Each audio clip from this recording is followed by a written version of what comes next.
professional bantamweight contest here at ECC 1. And we've got Steve Nightingale representing Reps MMA. And he's taking on Dean Darks of Team Murray in Manchester.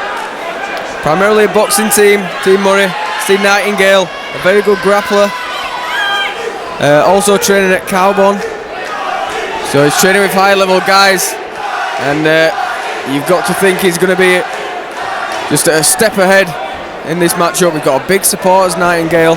And he dives in for that takedown there. And Darks is defending it a totally wrong way and gets slammed on his head. So on the ground, you've got to give this to Steve Nightingale, a genuine MMA fighter.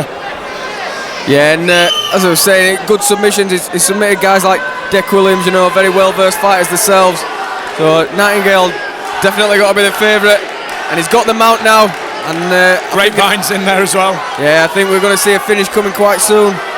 Big vocal support for Nightingale here in Blackpool. Yeah, fairly local. They're based out of Preston, so it's not too far down the road. A Lancashire boy.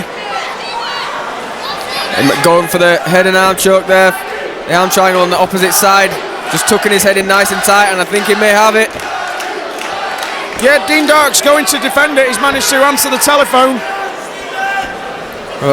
You know, applying that choke correctly, if he can get past to that side, you know, if the arm's in the way or not, it can still be finished, and he's looking to slide that knee across. Yeah. I think he'll finish this. Steve Nightingale's a good quality fighter, and it's coming. There you go. Textbook win there for Steve Nightingale. Showed how good his submission skills are.